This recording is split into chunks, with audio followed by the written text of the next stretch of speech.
Marcel, c'est pas ton premier bateau. Non, négatif, c'est ma deuxième embarcation, mon deuxième bateau. J'ai débuté avec un Mirage 27, qui est d'ailleurs toujours à Marina ici. Celui-là, ben, c'est un CS30 que j'ai acheté, ça fait une dizaine d'années. Pourquoi t'as changé?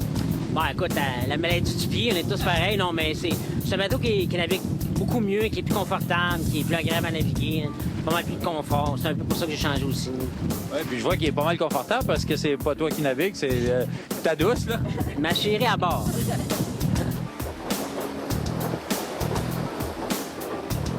Marcel, Carole, parlez-moi donc un petit peu votre passion de la voile. Ça a commencé quand, ça? Écoute, ça a commencé il y a une quinzaine d'années avec un copain que j'ai rencontré en République dominicaine. Ah oui? Après avoir fait le fier avec ce bonhomme-là, c'est comme ça que j'ai vendu des voitures, j'ai acheté des bateaux, j'ai progressé là-dedans. On va dire, à part une traversée de Sainte-Lucie à la Martinique, c'est la première fois à l'émission qu'on fait de la vraie voile comme ça.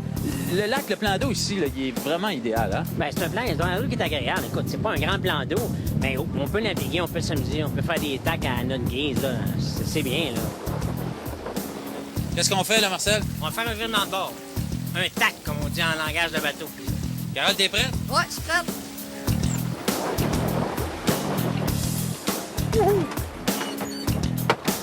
Ça prend une équipe d'experts.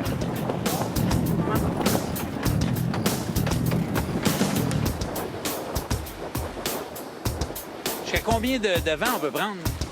Ben écoute, c'est pas une question de vent, là. Dépendamment de l'ajustement des voiles. OK. Tu peux arrêter ta grande voile, tu peux monter au vent.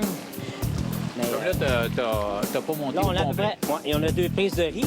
Là, on roule sur 20 nœuds de vent, à peu près. Ça déplace. Ici, le plan d'eau, il est assez profond pour... mais il y a quand même des endroits où il faut faire attention, j'imagine. Ben comme tous les plans d'eau, effectivement, là, les endroits qui sont plus restreints, il faut que tu te surveilles un peu plus. Mais quand on est dans le milieu du lac, il n'y a pas de problème. Là, aujourd'hui, Carole, avec un vent comme ça, t'aimes ça? Ouais, ben c'est sûr qu'au début, les premières années, j'avais peur. Là. Une journée comme ça, je serais peut-être pas sortie, mais ce bateau-là est quand même stable. C'est la 11e année avec ce bateau-là. Il va super bien, il se comporte bien, fait que pas de problème. C'est une belle journée. On aime ça. On continue notre périple à voile sur le lac des Deux-Montagnes. Pour l'instant, je vous présente la chronique du regroupement des plaisanciers du Québec avec Marc Turber.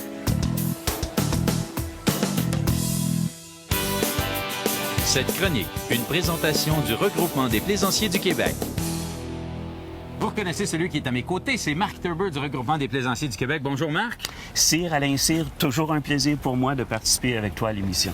Parlons aujourd'hui de sécurité. On est en début de saison, c'est important la sécurité et on n'en parlera jamais assez. Effectivement, Alain, cette année, le Conseil québécois du nautisme et le Conseil canadien sur la sécurité nautique ont lancé la 21e campagne de sécurité nautique pour essayer de sensibiliser les plaisanciers et le grand public aux notions de base, porter un gilet de sauvetage, suivre un cours pour conduire une embarcation de plaisance, aviser notre entourage, être prêt. La notion d'immersion en eau froide également, Ouais. parce que les gens ne portent pas des fois le gilet de sauvetage, ils disent « Ah, je suis un bon nageur ». Toutefois, quand il arrive un événement, puis qu'on ne porte pas le gilet de sauvetage, puis qu'on tombe dans de l'eau très froide, les chances de survie sont très, très minces. Puis on l'a vu, hein, on a un été un peu précoce. Les gens pensent que les lacs, les rivières sont très, très chaudes. Malheureusement, c'est pas le cas. Là, c'est froid. Puis la plupart des décès, c'était parce que les gens portaient pas de ceinture. Et qui tombaient dans de l'eau très froide. Et puis, la première minute est essentielle si on veut survivre. Et puis, il faut avoir le gilet de sauvetage pour passer à travers cette première minute-là. Ben Marc, on va espérer que nos plaisanciers vont naviguer en toute sécurité. J'espère également, mon cher Alain. Merci.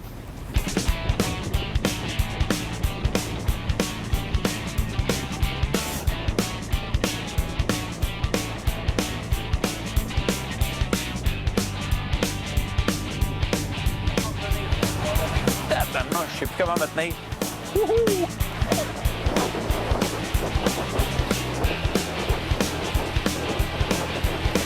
On tenir le micro, ça fait pas grand-chose. D'ailleurs, tenir le micro, ça m'empêche de pouvoir me tenir à 2 mains dans le bateau. Ce qui serait préférable. Marcel, est-ce qu'on pourrait virer le bateau? Non, négatif. Non, avec la quai, la laisse qui est en dessous du bateau, ça ferait 3800 livres. C'est le contrepoids qui tient le bateau en stable, il n'y a pas de problème. Donc, on pourrait À la jeter, limite, là. tu pourrais se coucher, mais il va se relever. Ah oui? Effectivement. C'est jamais arrivé. Jamais arrivé. La voile, c'est de la voile. Une journée comme aujourd'hui, ben c'est sûr que c'est du sport. La voile à jeter l'ancre. La voile extrême.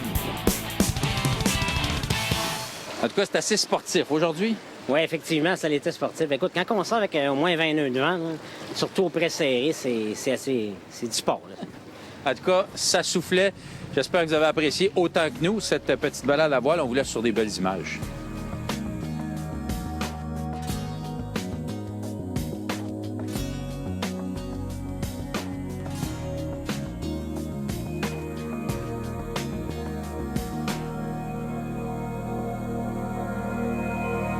C'est déjà la fin de l'émission. Si vous avez l'intention cet été de vous promener entre Montréal et Carillon, il faut mettre à l'agenda cet arrêt obligatoire, la Marina d'Oka. Un endroit pour casser la croûte, pour s'arrêter, pour aller peut-être visiter la ville d'Oka, hein, parce qu'il y a les vergers, il y a le fromage, il y a toutes sortes d'activités ici dans le coin. C'est vraiment un endroit fort sympathique, sans prétention, et la famille Amiot vous accueille toujours de très, très belle façon. Alors, j'espère vous retrouver la semaine prochaine quelque part sur un autre plan d'eau. Si vous voulez avoir plus d'informations sur l'émission, consultez notre site Internet. L'adresse est à l'écran. Salut, bonne semaine!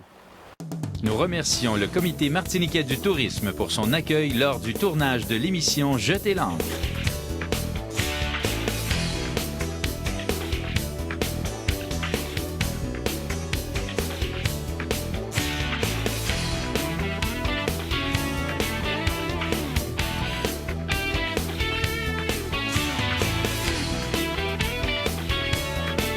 On va rencontrer le propriétaire, Claude Amiot. C'est une belle histoire de famille, cette marina. Et en plus, on va faire un tour avec un plaisancier, un tour de voilier sur ce majestueux lac. J'ai dit sur ce. J'ai également le plaisir d'aller faire un petit tour. J'aurai le plaisir. J'aurai le plaisir. Les gens sont très accueillants. Claude Amiot et toute sa famille. Toute sa famille. Oui. Une famille. OK? Cette émission vous a été présentée en collaboration avec le Regroupement des plaisanciers du Québec.